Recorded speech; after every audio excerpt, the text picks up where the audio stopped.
Verse 3, and though I bestow all my goods to feed the poor, and though I give my body to be burned and have not charity, it profiteth me nothing. Charity suffereth long and is still kind. Charity suffereth long and it don't envy. Charity suffers long and charity vaunteth not itself. Charity suffers long and it is not puffed up. Right. Verse 5, doth not behave itself unseemingly, even though it's still suffering long. Seeketh not for its own, even though it's still suffering long. Is not easily provoked and thinketh no evil. Rejoiceth not in iniquity, but rejoice in truth.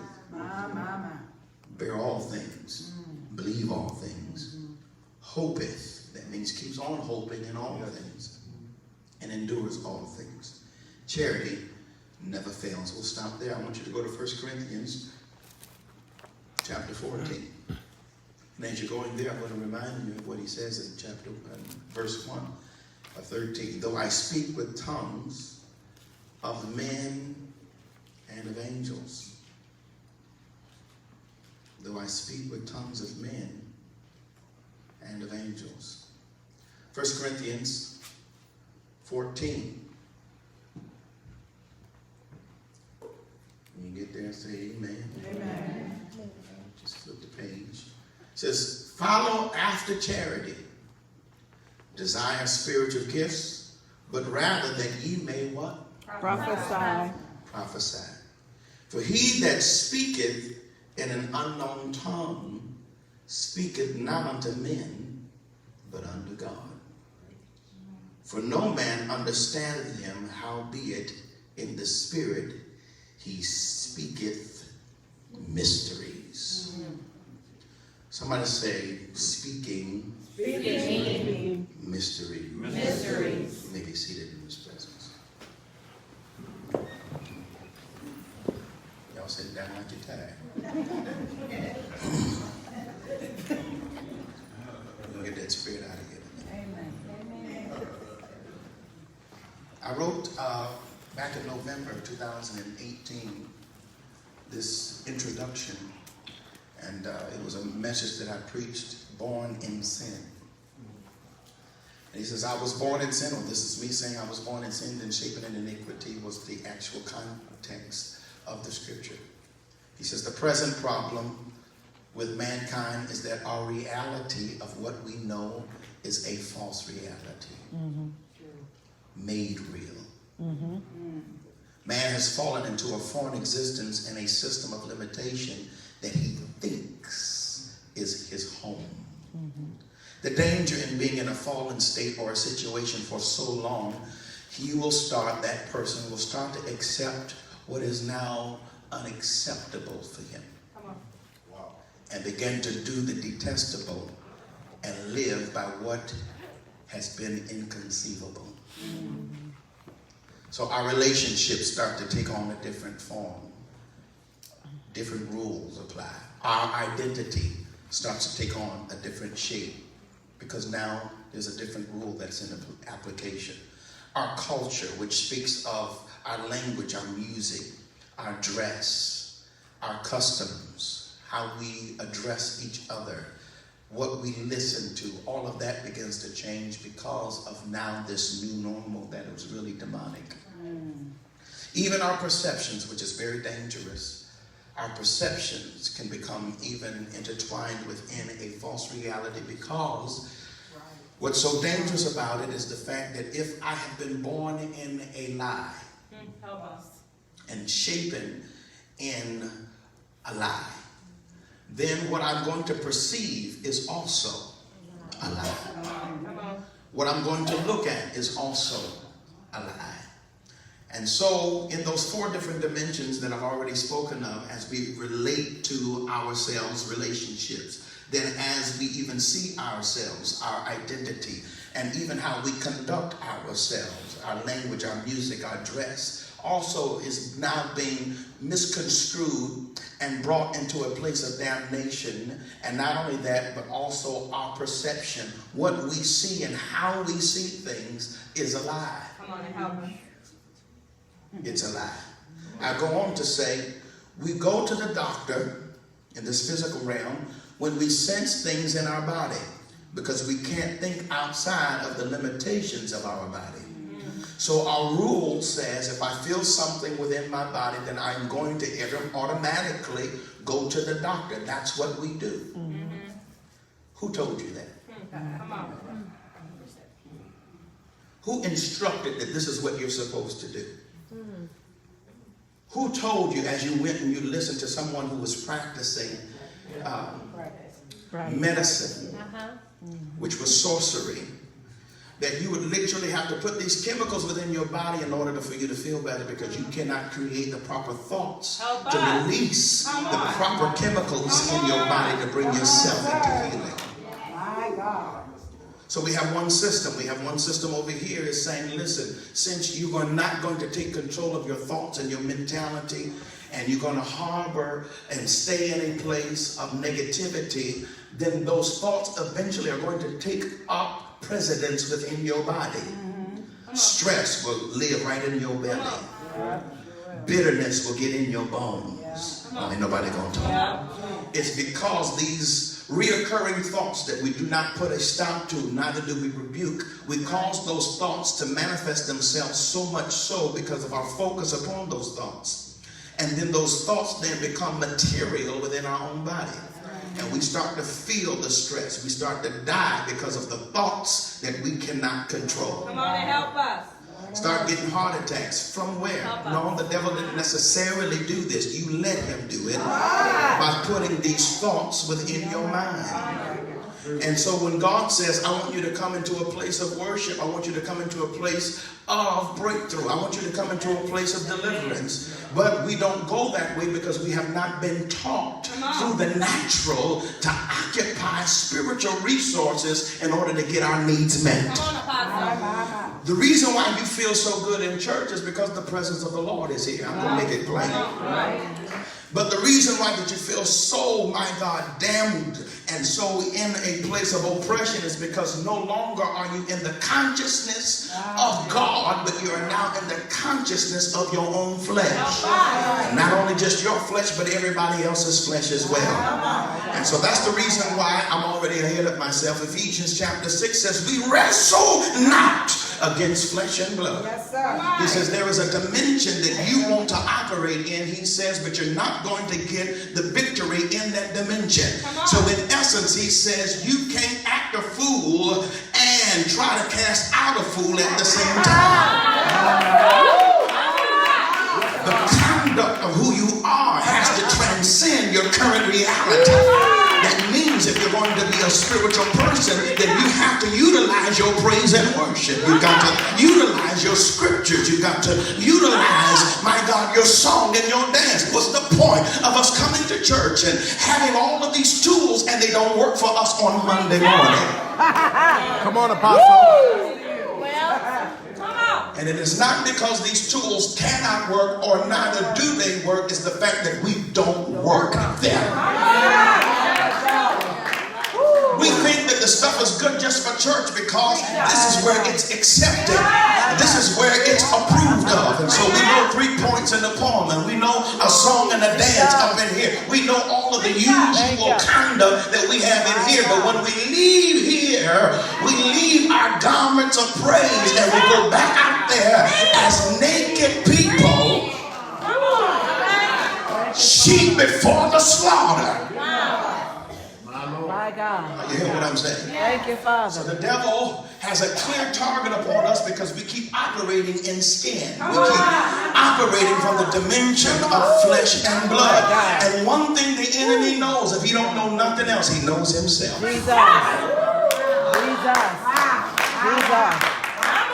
Somebody say he knows himself. Come on, I can't let you miss that. He knows himself. So the enemy does not come out looking for you. He never came looking for you. He never came looking for you.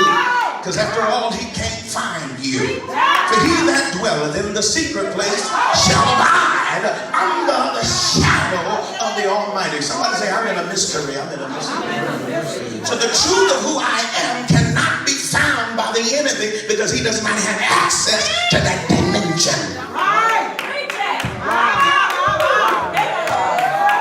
Who I am is held in a mystery. I know you think you know me, but you don't know me. Based upon how you treat me, you don't know me. Ain't nobody talking to you. Somebody came into my house and stole $50 from my little boy. And I said, boy, they don't know me, do they? They don't have no idea of who I am. And so as some people were talking to me that are not saved, they would say, man, we need to do this. We need to call the police. We need to press charges. We need to. I said, no. Let me tell you what power looks like. Power is laid back. See, the enemy wants you to act a fool, but when you got real power, you don't even lift your finger. Did y'all hear what I just said? See, the meekest man that ever lived was Moses. And that the acclamation that we've given unto him, scripturally they say he is the meekest man that ever lived. Why? Because he was the most powerful man. Power is not boisterous. Power doesn't act unseemingly. Power, even though it suffers long, my God does not try to draw attention unto itself. Why? Because I don't have nothing to prove. Oh, it's getting quiet in this Presbyterian church. See, every time you go to rolling your eyes and sucking your teeth and cussing somebody out and running their name down, you are exposing how you really feel about yourself. You don't have power. Because if you had power, you sit back home and say, baby, I could destroy you with one breath of my nostril. If I talk to one angel that I know assists me, Lord have mercy, I deal with this whole region. Ain't nobody talking. But because I have power, I'm laid back. So the people, my God, that have power are laid back, folks. But the people, you sound like you ain't got no power. You have believed the report about yourself that is not true. Why is it getting quiet up in here? So the enemy's strategy is to reduce you to himself. He wants you to act a fool because he does not have any power. So he is boisterous. He is crazy. He has all kinds of mirages and he tries to portray himself as something that he's not. He's the chief hypocrite. You know what hypocrites are? Hypocrites are actors. Yes. People who put on a front. They cover up what they don't have. So if they don't have power, they put on an image as if they are powerful. No, I can't sit back here. Put me in the choice seat. No. They got this all twisted. I don't sit back here. No. They're supposed to open up the doors for me and roll down the red carpet and let me come sit in the front row. That means you have absolutely no power. Don't get caught up with all these people walk out here with all these long robes and put on these big crosses and clergy collars and all of that is to reveal the power that they don't have. Because if you got power, you ain't got to portray it. When you walk in the room, I can feel it. My God, ain't nobody talking in here. I was in Chicago about a few years back, and then all of a sudden, I was going through some things, and I'm walking, and I'm about to sit in the back, and before you know it, the usher saw me and says, "Are you a preacher?" Yeah. Now, there's thousands of people here. Yeah. I'm saying, yes, I'm a preacher. She says, come up here and be seated. I sat right there. The man of God that was preaching came down out of the pulpit, came down there, stood me up and began to prophesy to me. Are you hearing what I'm saying? I had a later conversation, got his telephone number. He says, man, I felt your power when you walked in this room. Amen. Now, that's a room full of 1,000 people. I ain't in here trying to parade. I ain't trying to be big and little's got me. But I I'm walking in the simplicity and the power of who God made me to be. And even if I can't see it, other folks see it. So that's the reason why some folks be acting all strange about you, because they recognize the level of authority that you have. My rejection is my promotion. That's deliverance. Oh, y'all didn't hear me? Y'all didn't hear me? I'm being rejected on one dimension because I'm too big to be, oh God, in company with so many people that do not allow their minds to excel to the spiritual ranks that God has called them to. Oh, you hear what I'm saying? Now, am I special? Yes.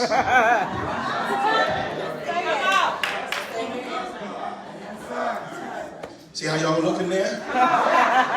Because something about you does not want you to identify with being special. Somebody has systematically and instructionally tried to bring you into a place of dunghill. That when you see and perceive yourself, you'll never accept anything greater that God has already given unto you. And so that's the reason why your reality has become what it is, because now you think that you can live here, but the devil is a liar. If there's anything wrong in my atmosphere, it's got to line up. Why? Because I'm here. If something ain't in the proper order, I'm not finna fight for it. I'm not finna try to win it. I'm not trying to show my victory. No, I'm just finna walk in the room and say, that goes here, that goes here, that goes here, that goes here. Now everybody praise God.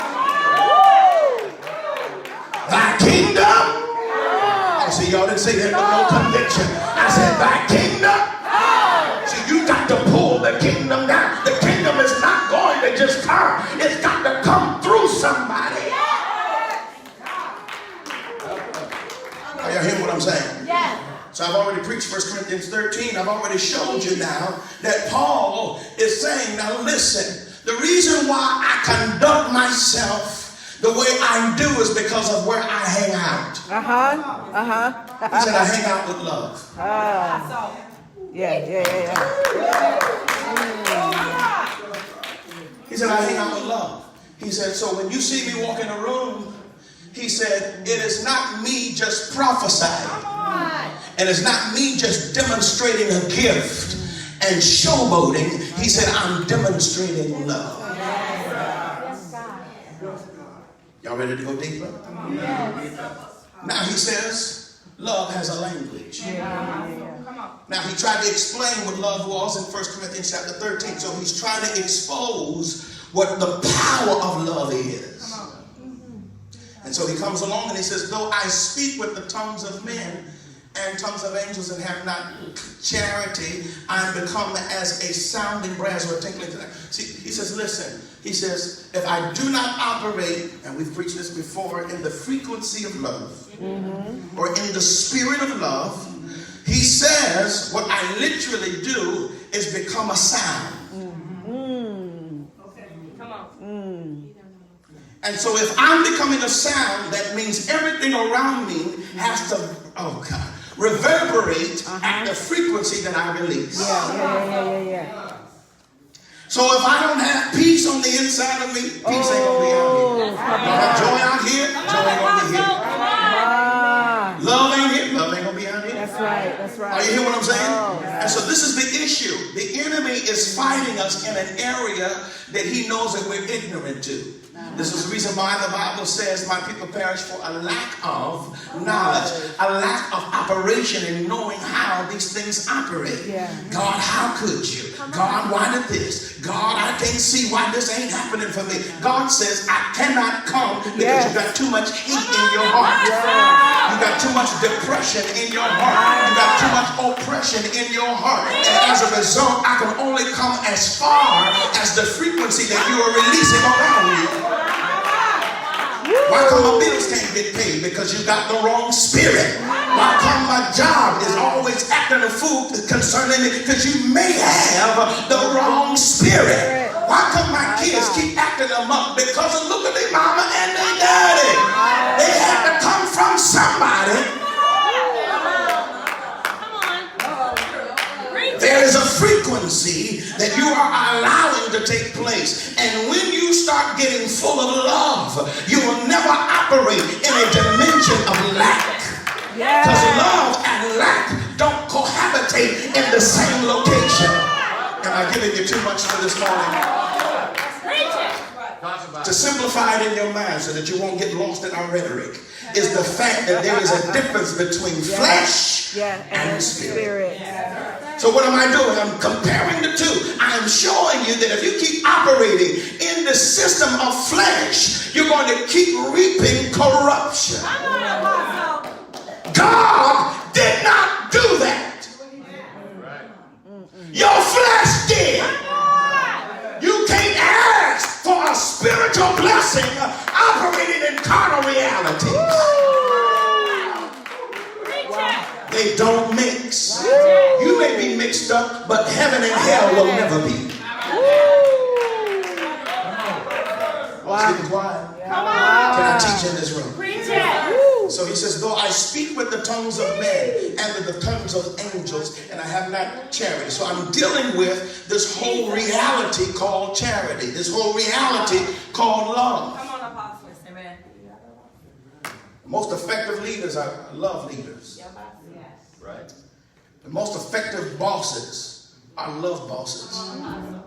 The most effective choir directors and praise and worship leaders are love leaders. Somebody say love leaders. Love leaders. Are you hearing what I'm saying? The most powerful entity that you can ever operate in is an entity that does not need any praise from anybody. Come on. When you operate in love, I don't need you to say well done. Say that. When you operate in love, you know they didn't receive me. Love ain't looking for nobody to receive me. Love, watch this. If you don't ever get the characteristic of love, love preeminently is self-sufficient. It does not need anything from you in order for it to be what it is. So if you don't ever say thank you, I don't even care. If you don't ever come and pat me on the back, I don't even care. Because I don't need your pat on the back and I don't need your thank you. I appreciate you telling me thank you. And that's not arrogance. Because I identify with love. Love says thank you. Are you hearing what I'm saying? Love says I appreciate you. But when you start acting like, well, you should have done that a long time ago, I already know where you're hanging out. You're hanging out in the flesh because the flesh always lusts. And the characteristic of lust is it never has enough. Come on, come on. Thank you. Come on. Oh, because I walked away and tried to pay attention to my own reality. Now something wrong with me. No, my job is to stand here for the rest of my life telling you thank you because you are full of lust. So I can't tell you thank you enough. You ever go to them people and you help them and then you come back and then or they help you and you tell them thank you and then they keep standing there like, Come on, like what? And then we start getting a quick attitude and start saying, you know, I can't believe you did this. I can't believe you acting like this. After all I've done for you. No, baby, you ain't in love. You in lust. And the last time I checked, anybody that touches you with lust was a nasty feeling. Took something from you. It did not validate it. It caused you to feel inferior and nasty. Because they have to come and take something for you. But when they come and they touch you in love, it's like, baby, if you don't ever touch me back, I'm fine. I just wanted you to feel the love I have for you. I'm saying nobody gonna fuck with you. Wasn't sitting around trying to figure out what you can do for me and how I can get hooked up in the deal. No, I already know that God is going to take good care of me. As a matter of fact, I came here blessed. And I'm going to leave here blessed. Take my $50, baby, please. You know, the same spirit that caused me to create that $50, I can create 50,000 more even. You're the one that's going to have to live off of the lust of that $50 because you took that 50 and that's the last 50 you're going to see for a long time.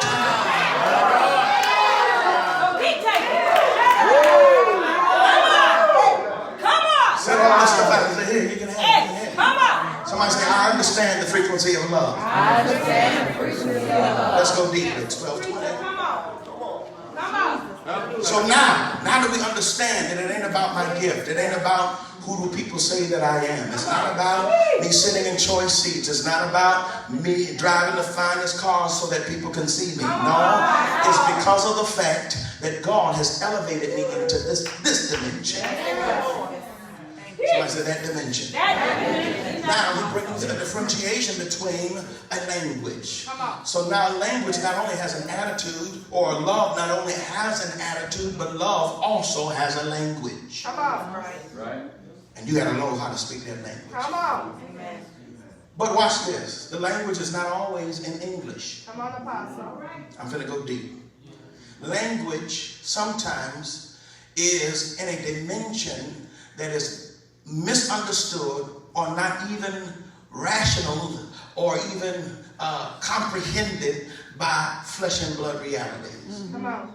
He says, I can speak not only in this language for everybody to understand me. He says, but I can also speak a language or a tongue, my God, that is of angels. Somebody say a tongue of men. A tongue of men. And a tongue of angels. 1 Corinthians 14. Let's go there quickly. And what does it say in verse 1? Follow after charity. He says, follow after charity. Just like what we read in Mark chapter 6. We got to follow Jesus. But he says, follow after charity and desire what? Spiritual. But rather that you may prophesy. Verse 2. What does it say? Speaketh in an unknown tongue, speaketh not unto men, but unto God.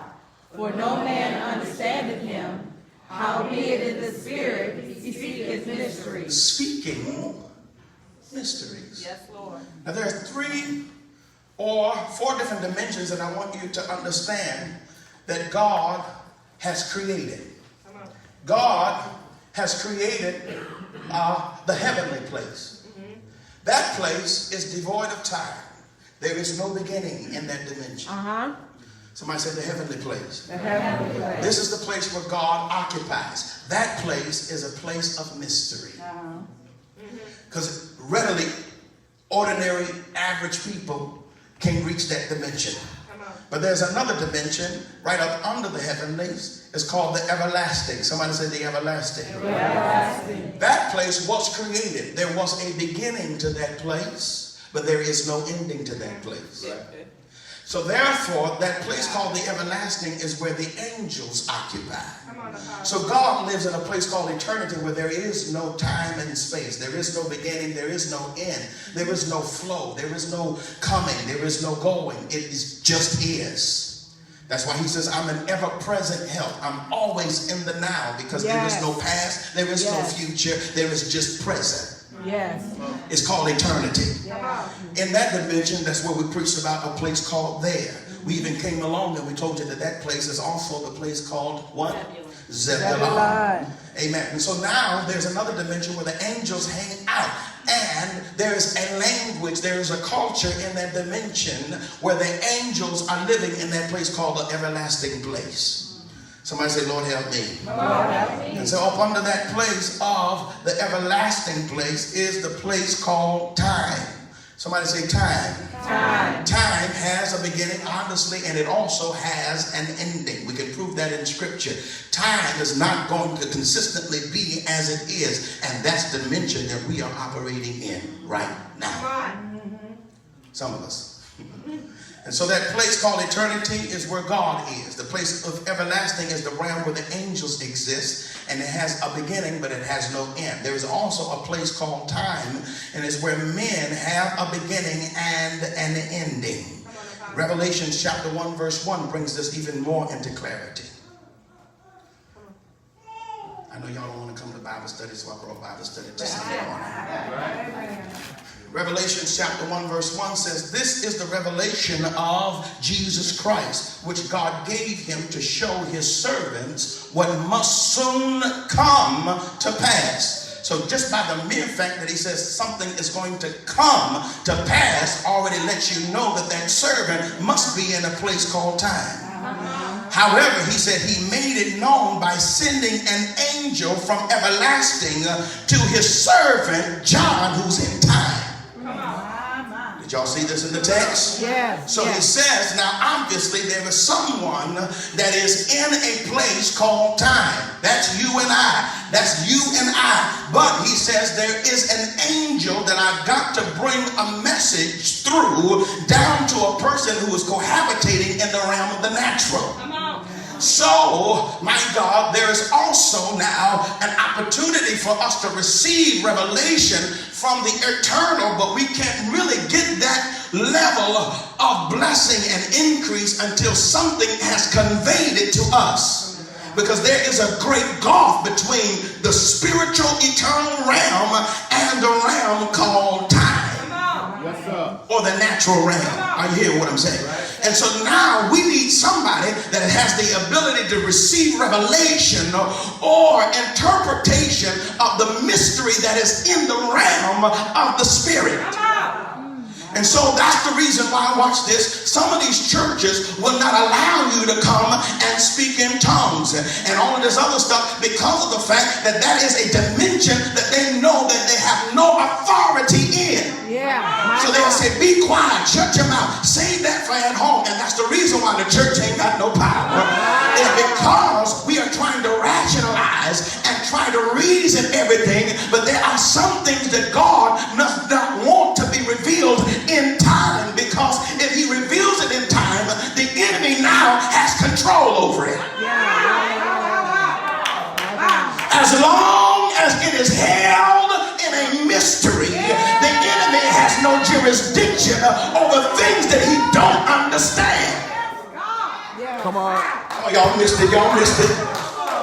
So every time I go forth and speaking in an unknown tongue, I am speaking a mystery that the enemy has absolutely no control over. Yes. Because it came from Yes. eternity. Right.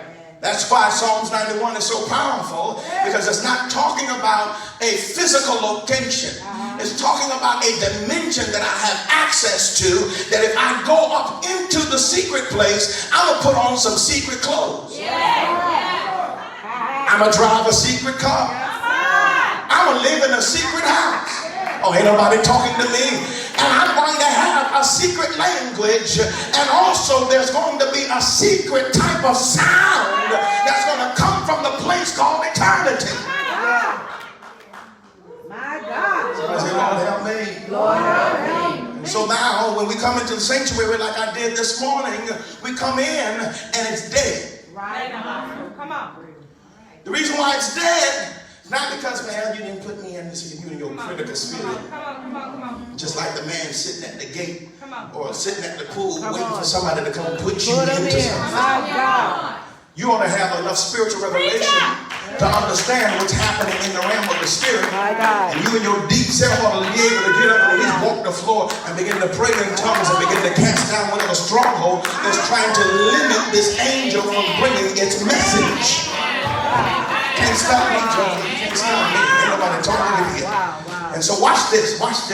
Now we understand now that John on the Isle of Patmos, the only way he was able to get a revelation, Come on. it's not revelations, it is a revelation, is because an angel, somebody say an angel. An angel came from an everlasting place and brought the message to him who was in time. And this is the dimension where we get warfare.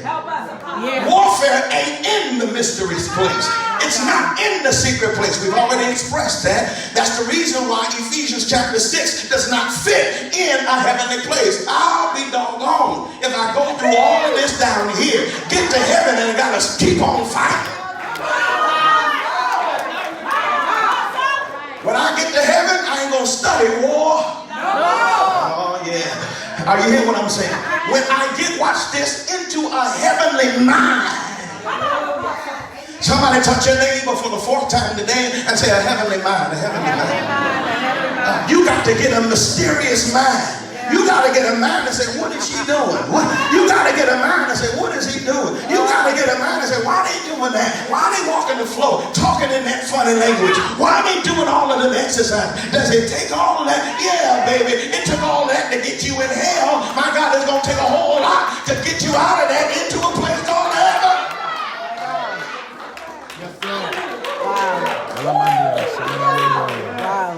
Somebody say an angel, an angel. See, some of y'all done already checked out because this is way over your head.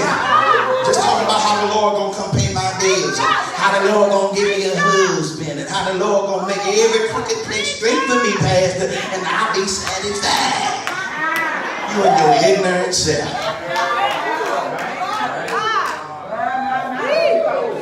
Somebody say a revelation. A revelation. I need an angel to come talk to me. I need that angel to arrive on time. Are you hearing me? I need that angel to arrive on time. He's coming from a place of everlasting, and so the enemy is going to try to bombard me and keep me from exercising spiritual authority, because if I ever go to pray,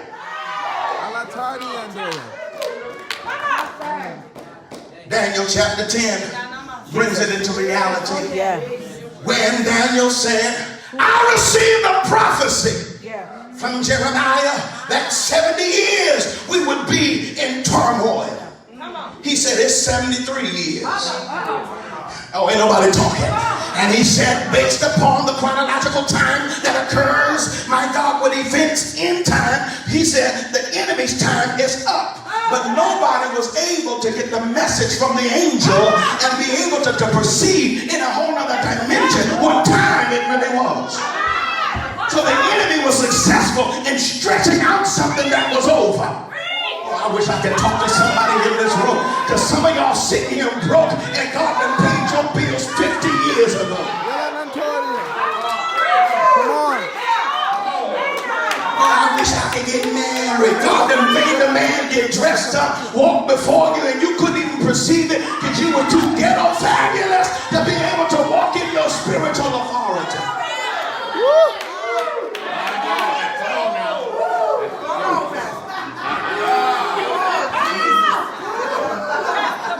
Big old loop earrings. I ain't talking about nobody, but I'm talking about everybody. Because somebody taught me this is what it takes to get a man.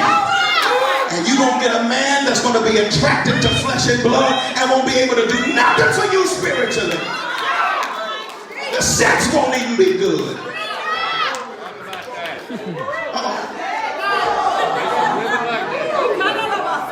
I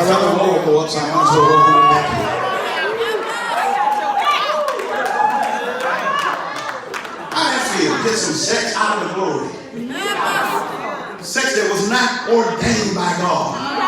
They're not put in proper perspective. That's why you got all them fleas and you don't want to tell nobody about it. Because you went down to the dog market. Oh, you know what I'm talking? And you thought you was going to sleep with dogs and come up with God. That's backwards. You trying to get God, but you keep reversing the God and put dog. G-O-D. You see, because y'all slow. G-O-D.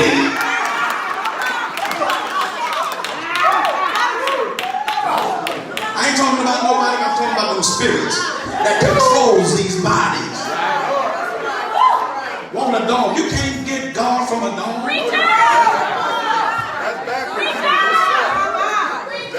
So everything about you is backwards. You try to have sex before marriage, thinking that you're going to get married. And thinking you're going to have no issues, baby, you're going to have some issues. Because it's hard to stop this train that's been running in the flesh, to try to halt it and then try to get spiritual. So you sit back and I don't know how this happened. I don't understand. He married me, but we crazy. Well, crazy is backwards. It's a dog backwards. Watch this. So I need an angel. Daniel chapter 10 says, I need an angel. Yeah. I'm almost there. I need an angel. Somebody say, I need an angel. I need an angel. So Daniel went to praying. Watch this. Prayer does not release an answer. Come on. That's right. Come on, Apostle. All right, what does it release then? What is it? Oh, it's quiet now. What does it release? It releases an angel. Come on. Who brings the answer? Come on. Oh, ain't nobody talking.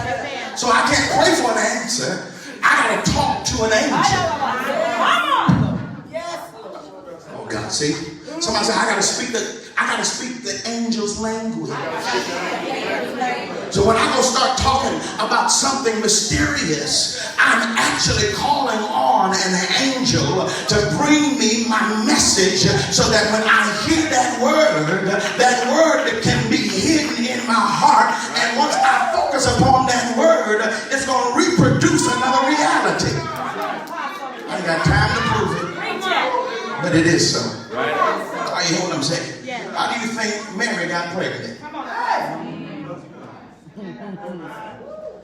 She listened to the word. She listened to the angel's word. What lets us know, watch this, write this down. Thoughts come from a heavenly place, a mysterious place. Come on. Thoughts come from mysterious places. Somebody say thoughts come from mysterious places. But words come from time.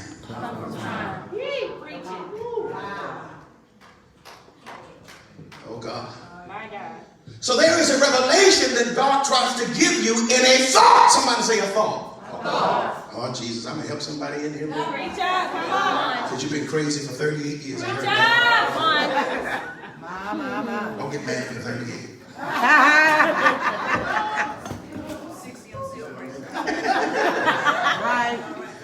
It's all right to confess. Amen.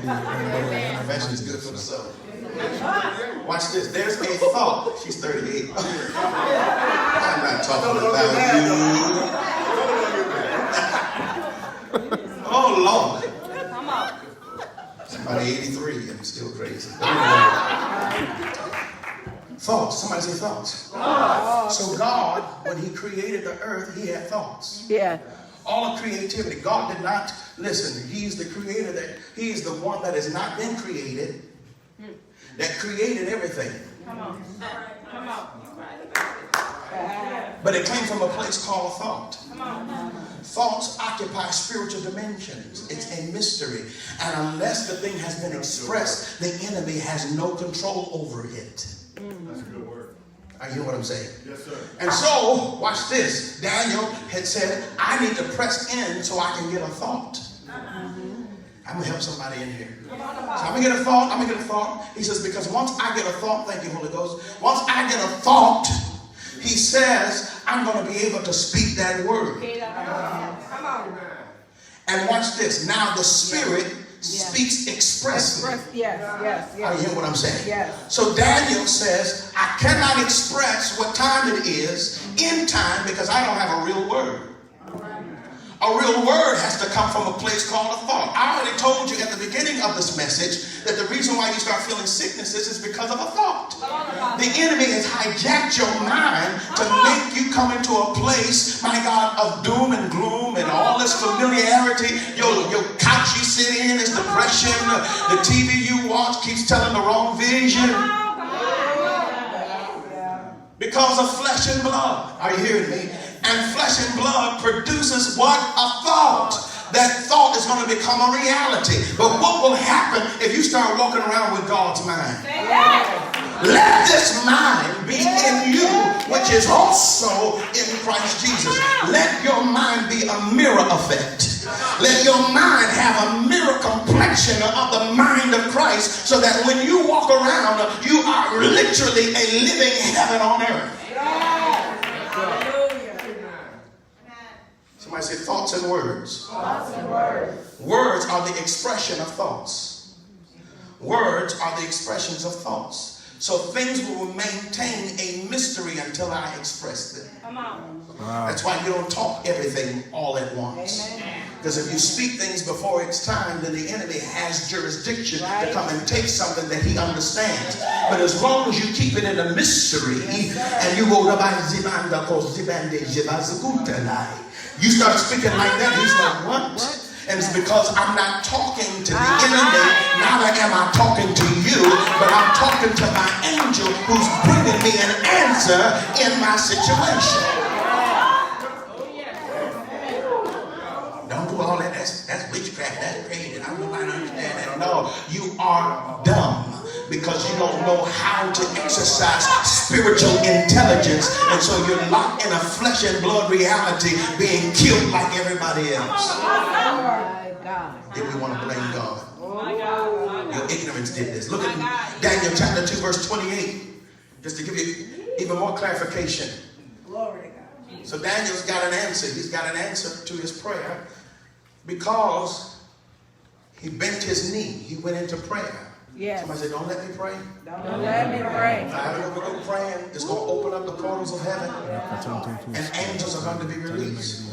But you got to make sure that you just don't pray in English. You got to pray in the angels' Language. Yes. See, if you speak in that language, then you have authority in that dominion. Or in that realm. Are you hearing me? Daniel chapter 2 also records it, verse 28. But there is a God where? Who reveals secrets. There's a God who sits in eternity and he reveals it in time. Are you hearing what I'm saying? And he has made known to King Nebuchadnezzar, a demon, what will happen in the latter days. Your dream and visions that come into your mind as you lay on your bed were these. So a vision had been released to Daniel. How did he get the vision? Through an angel. For the angel came and caused him to see. Are you hearing what I'm talking about? So we spend a whole lot of time bringing out this whole aspect about what do I see. You remember we preached about it? We preached about Mara. We preached about Nabi. We preached about all these different Ro'ah. We preached Raha. We preached about all these different aspects of vision. Hazam and Hazay. All of these different Hebrew and Greek words that represent seeing. But now let's start talking something. Somebody say it's time for me to express myself. Because there's an expression that God has on the inside of me, and we no longer can sit in this flesh and blood suit and allow the reality of what we are to express in this earth to be held hostage. Can I tell you, you sitting there not being able to praise God is not normal. It's demonic. And it lets you know where you've been hiding out the entire time. You spend the majority of your day in flesh and blood. And so when it comes time for us to exercise spiritual demonstration, you can't participate because you spend 99.9% of your time being carnal. Come on. And then you want to show up on Sunday and say, God bless me. And God said, bless what? I don't even know you.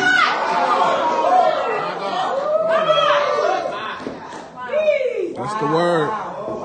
And live like a heathen and then expect God to come and rescue you. That's the word. You see what I'm saying? Watch this. This is what he says. But there is a God in heaven that revealeth secrets. Thank God that he don't keep the secrets to himself. Thank God. Because my business is in that secret. Yes, Lord. My wealth is in that secret. Yes, God. My overcoming status is in that secret. My new car that I'm about to drive in the next few weeks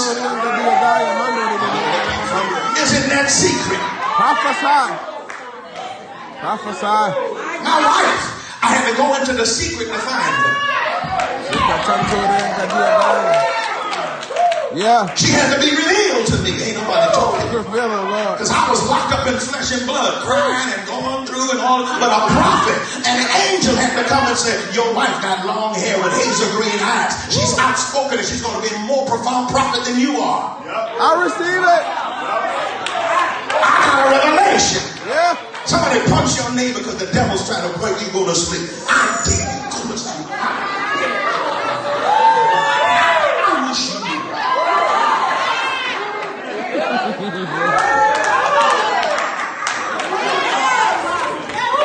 All over you. Yes, sir. Feel like you got this all figured out. You're the main one that's going to be in office on Monday. And I'm going to have a locked door.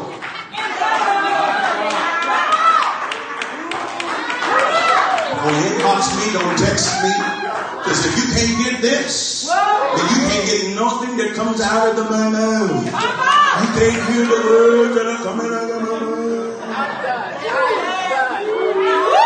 You got to have a frequency for this. Come on, Apostle. So who am I talking to in this room? I'm talking to the folks that's sick and tired of being sick and tired. I'm talking to the people who are tired of being weary. I'm talking to the people that say, I'm fed up. That means your flesh has brought you to the point where you're about to express your spirit.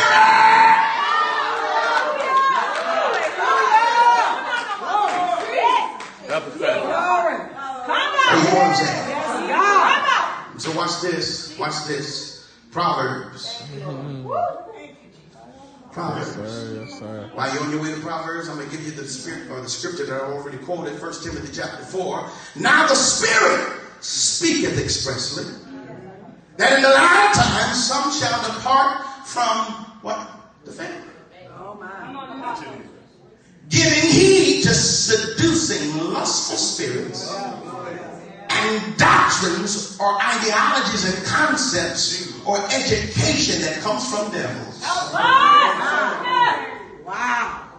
You know what I'm saying? And so, I'm waiting on you to go to Proverbs 18, 21. And so watch this. The enemy is going to come and he's going to be a seducing spirit. It's going to come and be a seducing spirit even in the mouths of the prophets. Because he already knows that you cannot handle anything that's spiritual. So he's going to keep coming down into the flesh and blood reality. Stay and pay attention. And so what's happening to us is the fact that we are off kilter. We are off focus. We are off, my God, our gear because we keep operating in flesh and blood realities. We do not have a disciplined spirit long enough for us to be able to focus in on those things which are spiritual. What time you going to finish? That lets you know where the realm you keep operating in. Time is in flesh and blood. Yes. And so flesh and blood would like to control spiritual realities. To hell with that. Straight to it. Are you know what I'm saying?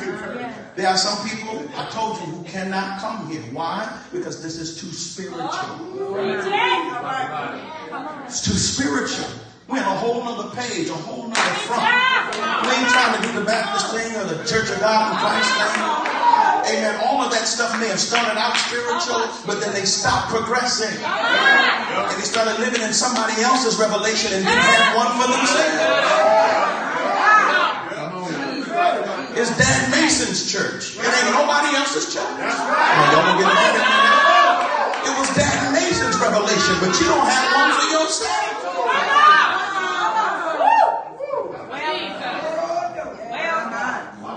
Now the Spirit speaketh expressly. I'll say it again. And that in the latter time some shall depart from the faith. Why are they going to depart from the faith? Because they're going to start listening to the wrong spirit. Are you hear what I'm saying? Yeah. So here's to sum it up. Here's to bring it up into your mind, because I'm done. Everything that comes from the flesh, everything, is going to be negative. Come on, Apostle. Say that. Somebody say everything. Everything. So if you ever look at yourself in the flesh, you will always hear the voice of negativity. You will never be good enough. You'll never be pretty enough. You'll never be affirmed. You will never walk out your fullest potential, because the flesh's job is to speak one thing: death. It came to me when I stood here last Sunday. I said, Lord, I'm on to something. When I had the people come to the altar and I told everybody, y'all go ahead and leave because you all caught up in time and space. But for some of us that's about to break into the realm of the Spirit, I said, now repeat after me. Call your name and say, I love you. Yes, Lord. Folks began to cry and to weep.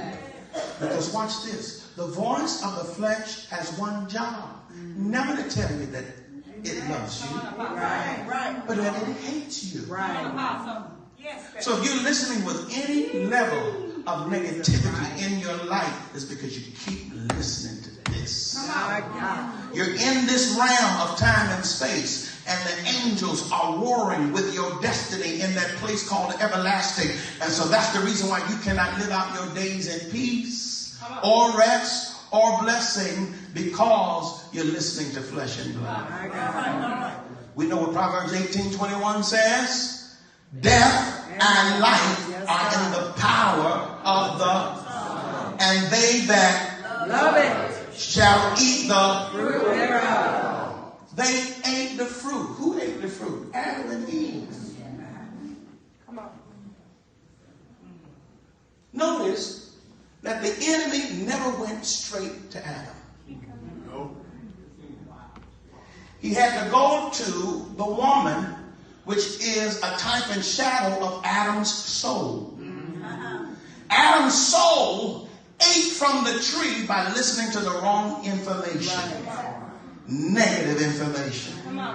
So the soul of Adam, which was expressed through the woman, came to Adam and talked to Adam. But the enemy never came directly to Adam, because Adam was still in the spirit. So as long as Adam here, well, he should go.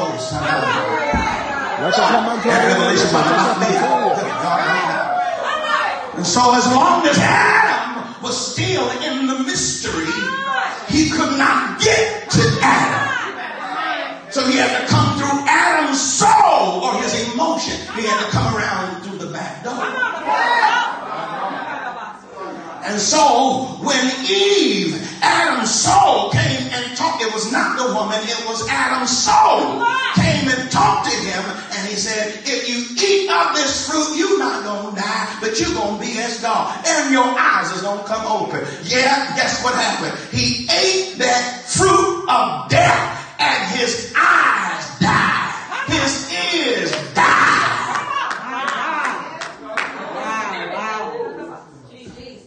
Now, instead of hearing for the rest of this day that you're the apple of my eye, you're the center of my affection, you're my beloved son in whom I'm well pleased, you're my daughter of Zion, I'm going to bless you going in and going out. I've already made you the head and you'll never be the tail. You'll be above only and not beneath. Instead of hearing any of that, he started hearing you low down, you dirty, you are naked, you are missing. You don't have any connection with your God, your Father. Your Father God has rejected you. He's turned his back on you. As a matter of fact, he's evil towards you. And so in your flesh and blood reality, you will lift your finger to God and say, God, I'm angry with you, because flesh and blood always has the expression of death. Who dares lift their fist to God and not be consumed by his anger? There's no reference for God because you're in your flesh. I don't see nobody talking. The enemy's job is to turn you into himself, a snake. He used to have glory, not on him, but in him. But now he's walking around in snake skins. And now when we look at Adam and we look at Eve, we see them in the same condition. They're in a snake skin suit.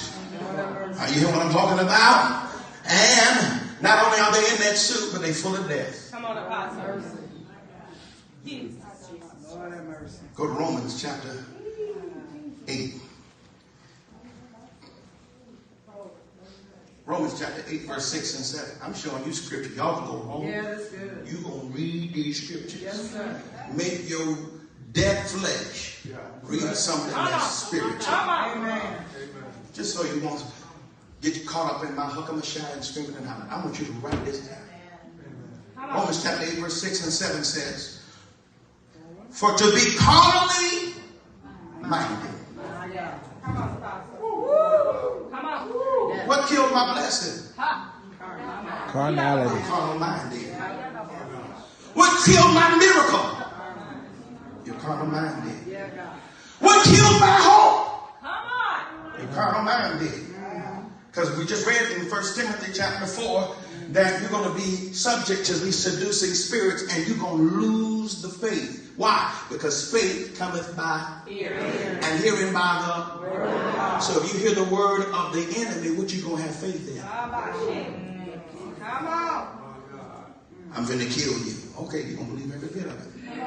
For to be carnally minded is what? Death. But to be what? Spiritually minded is life and peace. So watch this. I cannot speak something that is not on my mind. Whatever's on my mind is what I'm going to be speaking.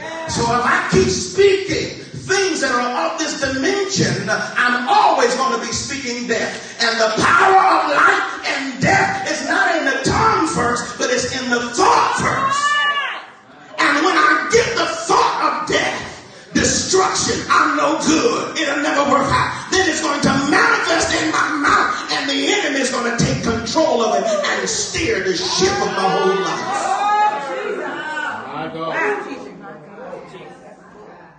But thank God for a but.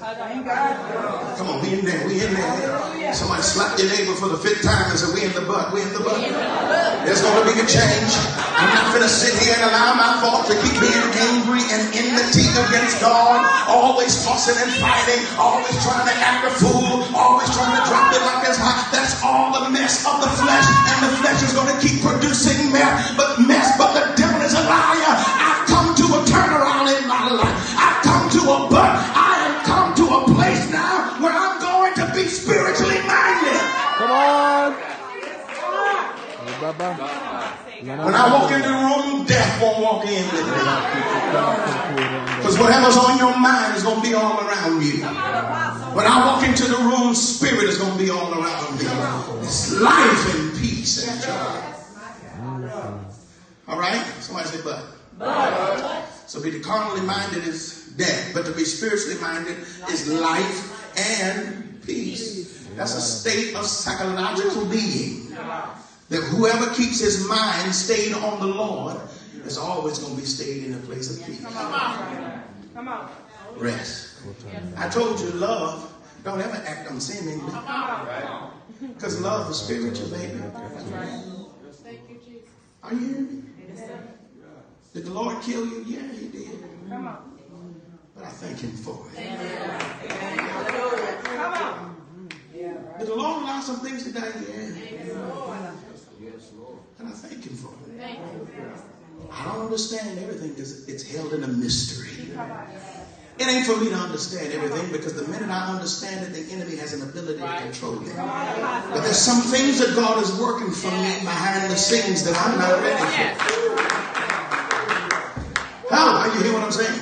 Or God, even through this experience, is allowing me to see if I allow my mind to keep resting on the flesh, negativity of the flesh, and its enmity against God, then I'm going to keep hashing and rehashing death in my life. Come on. Come on. Yeah, What happened to my dream? Your flesh. Come on. What happened to my hopes? Your flesh. What happened to so-and-so? She was such a good friend. Flesh. What happened to that good brother? He was a brother to me. Flesh.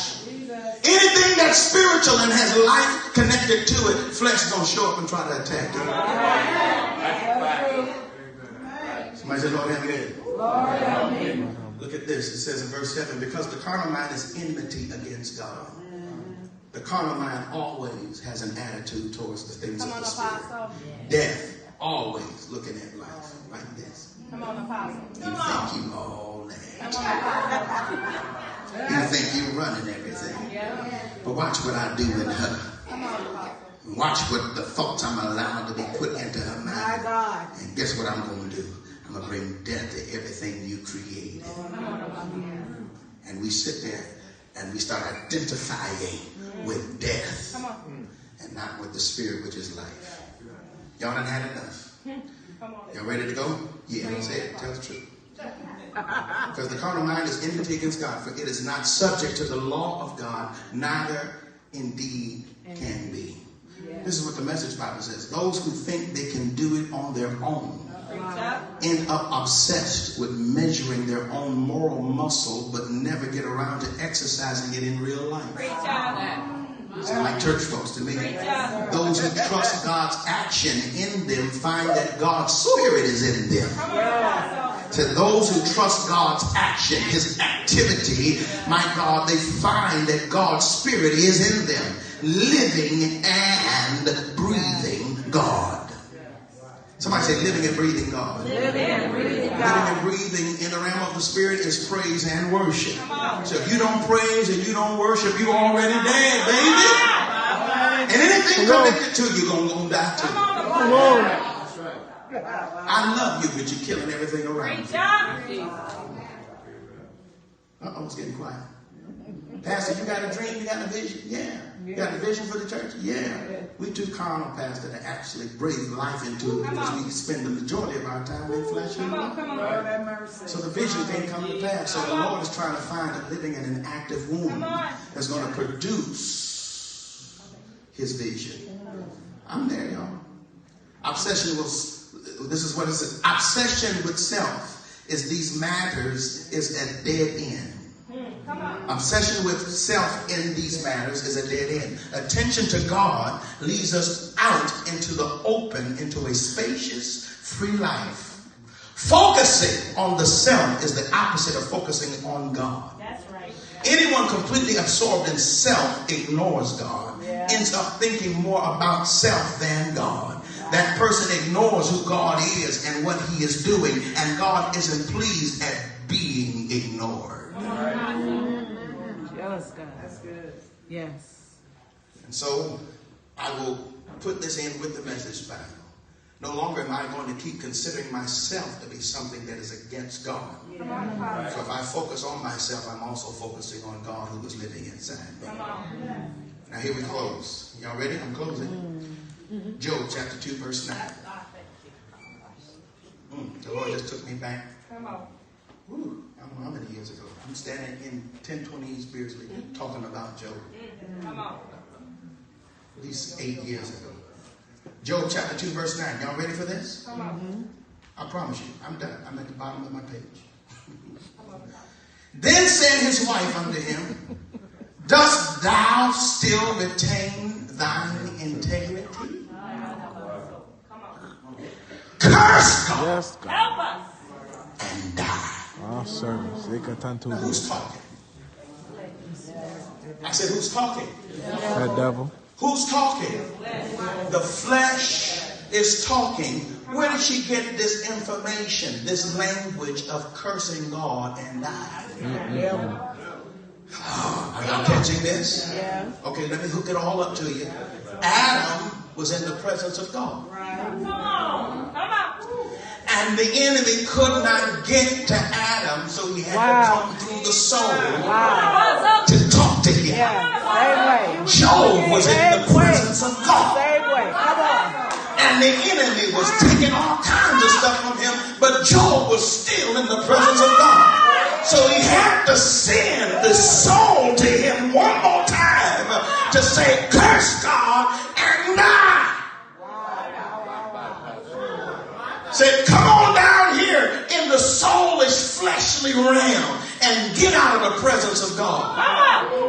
Because if you stay in the presence of God, you're going to get the victory over this thing.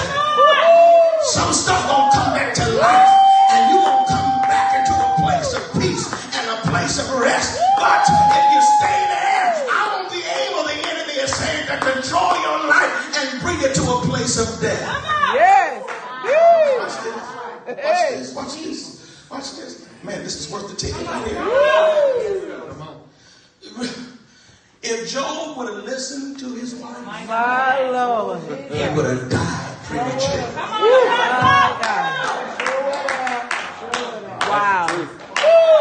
Because he would have started speaking Come on. the language My of the God. flesh. Come on. And if he spoke the language of the flesh, he would have died in a jacked up condition. But Job said, watch this, verse 10. Job said, wait a minute. Job said, look, he said, what? But he said unto her, woman, you speaking like a fool. The He's not calling her a fool. He said you're speaking the language of a fool. The language of a fool says, I do not even consider God's mystery in this situation. The fool says in his heart, there is no God. He said, you speaking just like them folks that hang around them atheists. They talk stupid intellect. Stupid. And jacked up jargon that looks like pretentious reasoning, but it's really just devils wrapped up in skin. He says, but he said unto her, watch this, thou speakest as a one who's a foolish woman speaketh. What? He says. Shall we receive good at the hand of God and not what we consider to be evil? In all this, did not Job sin with his what? Yes. Come on. He never spoke death. Never. Because language. Oh, right. He never spoke that language.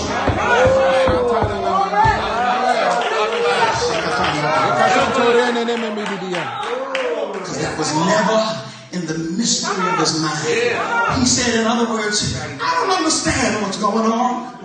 Lost a whole lot. He said, but I'm going to stay in the presence of God. I'm not about to speak death because I'm not finna die in this condition. I ain't dying. I want you to touch your neighbor and say, neighbor, you can't die here. You can't die here. No.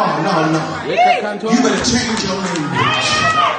You better start speaking what the Holy Spirit speaks. You got to start speaking to that angel that's trying to be dispatched on your behalf to bring life and peace unto you. My God, the reason why you continue in that foolishness is because the foolishness is in your heart. But once your heart gets reacquainted with God, then your life is going to surely show it. Hey. What does your life speak? Is it speaking the realities of flesh and blood? But is it speaking the reality of life and peace? Job said, I'm not going to curse God and die. He said, I'm going to bless God and live. Oh, see, nobody talking. Yeah. You better touch that neighbor. They sitting there acting like that wasn't good. Touch your neighbor for the 8th time and say, neighbor, you better bless God and live. You better change that language, because heaven does not respond to flesh and blood. Heaven only responds to heavenly language. And if you can't say, Lord, I bless you, Lord, I glorify you, go on off into the spirits of Lord and say, and watch that angel be dispatched in your reality and shift whatever's going on in your life.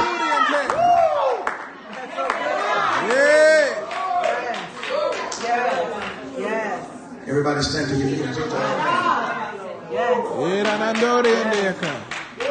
He only knew the language of the Spirit. So he only spoke life. He did not speak what the flesh and blood always wants to create. Death to this, death to that. Your ministry ain't gonna survive. Your business ain't gonna never come into fruition. You're never gonna walk out your destiny. Who's talking to you? Who told you you were naked? Who you been listening to? What's going on in your mind? I know you ain't telling me, but I can see it. It's a mystery to me, but I can see it in your body.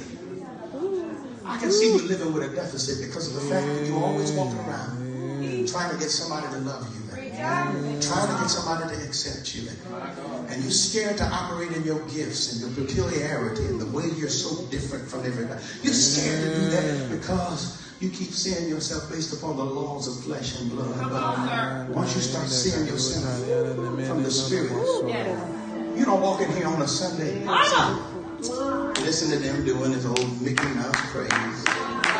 Created all about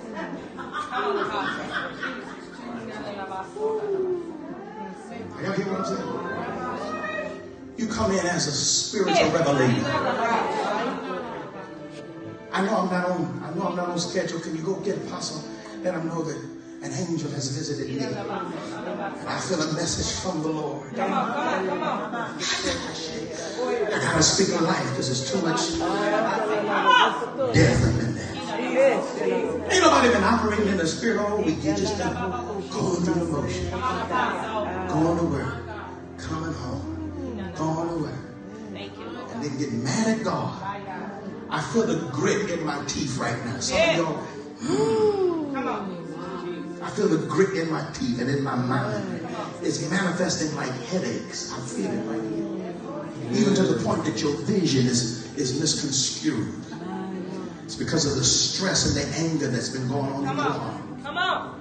But I'm here to let somebody know that ain't nothing but your flesh. Come on, Apostle. And that is not you. Woo, Jesus. It's a form that the enemy has taken. But I tell you to go into the secret. You're going to the secret place.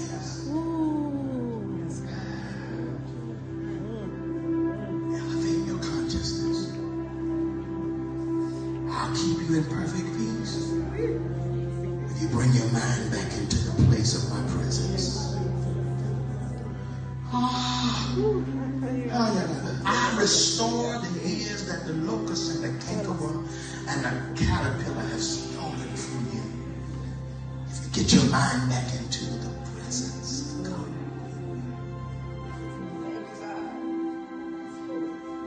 Whatsoever things are pure, whatsoever things are just, whatsoever things are of a good report, think on these heavenly things. Because this is where I live. Yes. And I want you here with me. Quit asking me to heal your body. It's already healed if you change your thoughts. Quit asking me to take the stress out of your life. It's been gone if you stop living a life I never called you to live. Why are you asking God when? I told you where I hang out. I'm in the eternal now. And I'll bring things into manifestation once your mind gets elevated. Get out of that flesh and blood. For we wrestle not.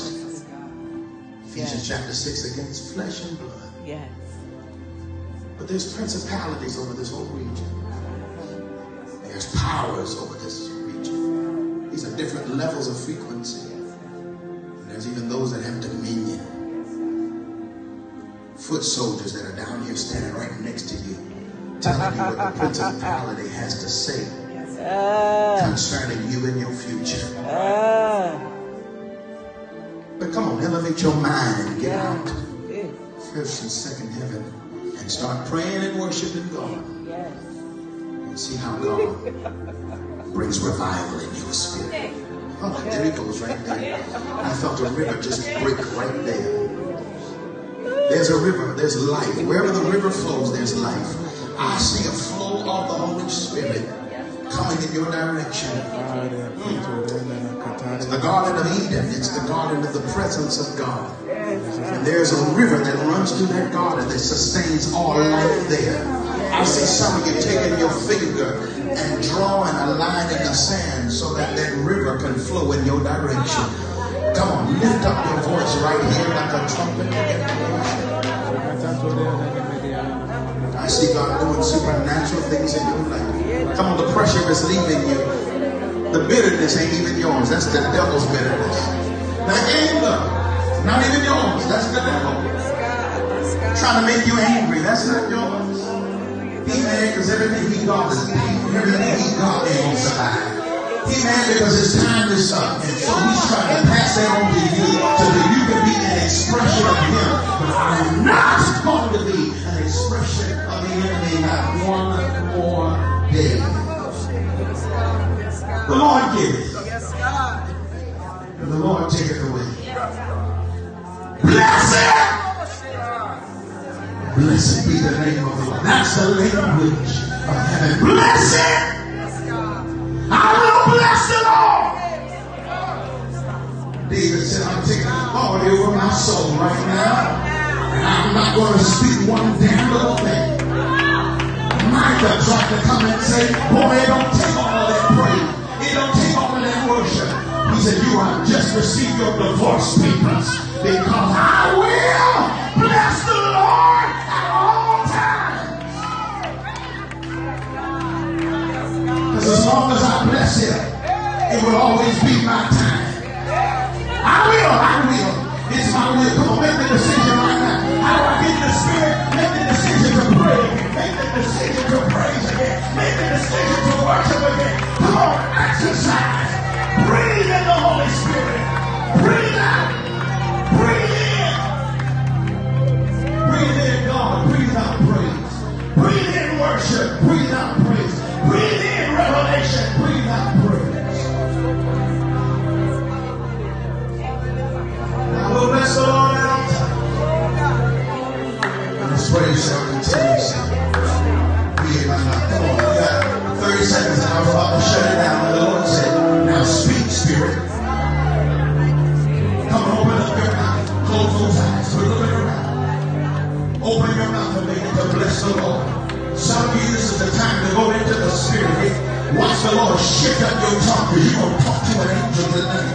You're going to talk to an angel that's going to be sent on an assignment to bring release and breakthrough in your life. Come on, right here, right now. The angel is going to bring a revelation in your life. Come on, lift up those hands. Come on, bless the Lord. Oh, my soul. And all that is within me. Then I go to the hand and say, bless his whole.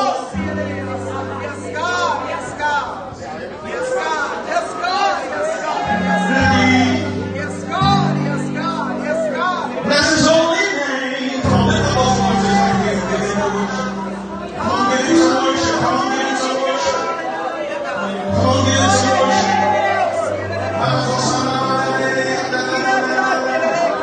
Change your language. Change your language. I'll live in that time. Declare the glory of God. Yes, God. Yes, God. Come on, everybody in this room, I give you this life.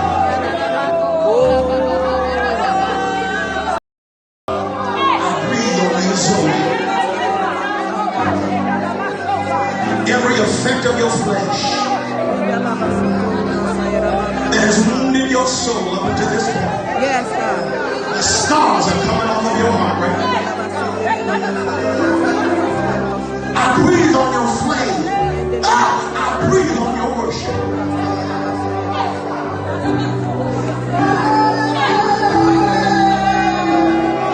Come on, that's the sound he wanted.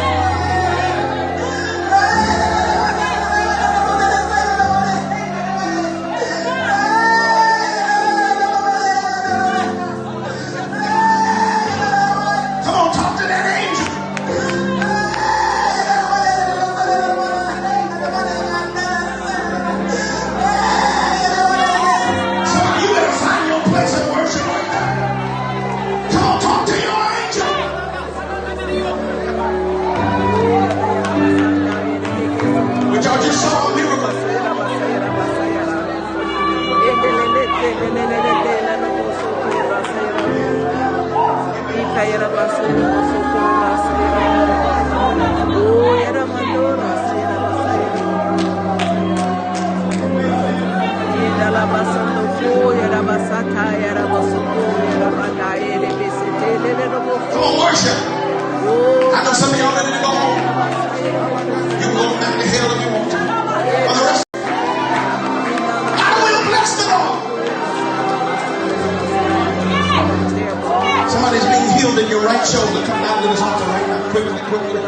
Nancy, that's not you.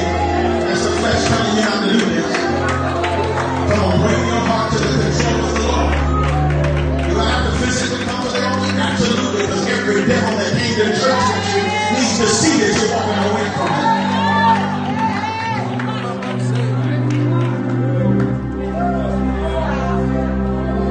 Let's just keep going this way again. I will bless the Lord. Oh, my soul, and all that is within me. Bless you.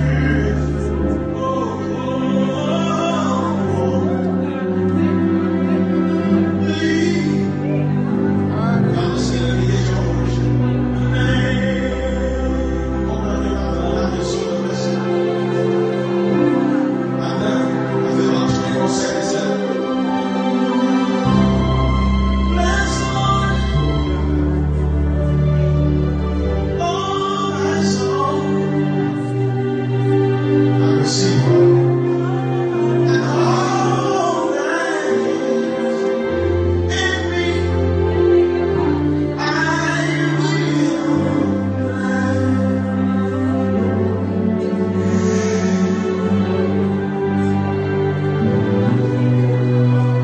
You are my beloved Son, in whom I'm well pleased. The struggle is over. Jesus.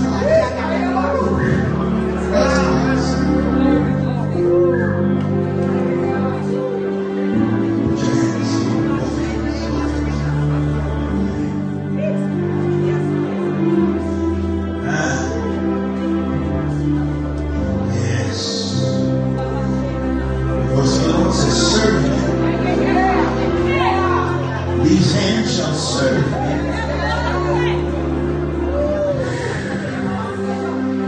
I breathe new life in you. The frustration that came within your spirit. Loose that peace. The presence of God rests upon you. This is beautiful.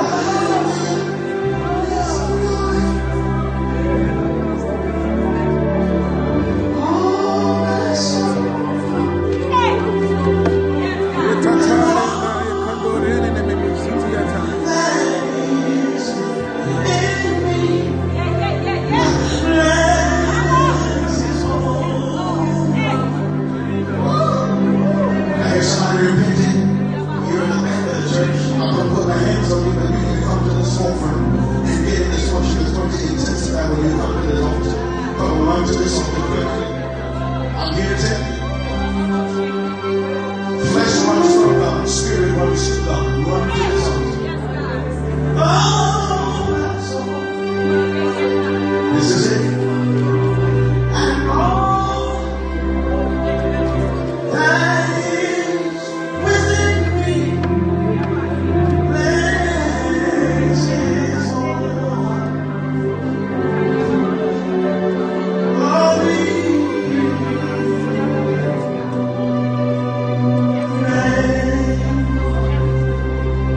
When Monday comes, I will say,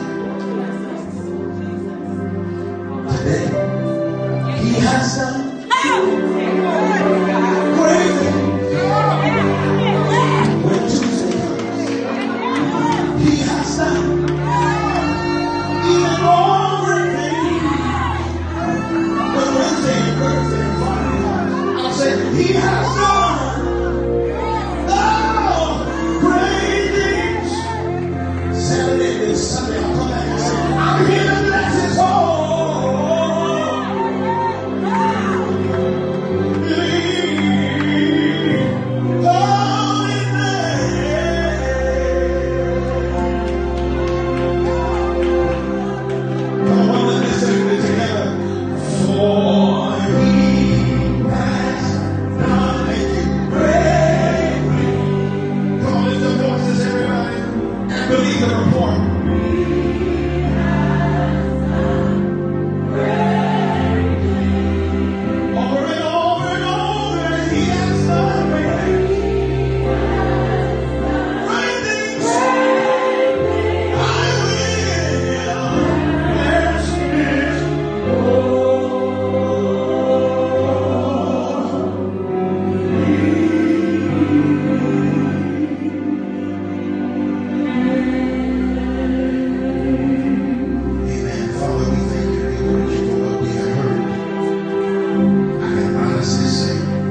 feels liberation.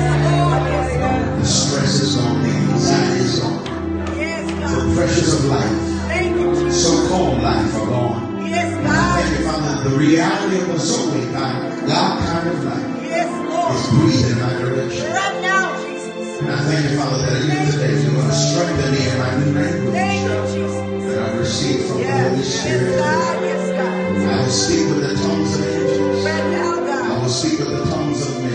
And I'll speak directly from spirit to spirit. Thank you, Father, for bringing that culture into me.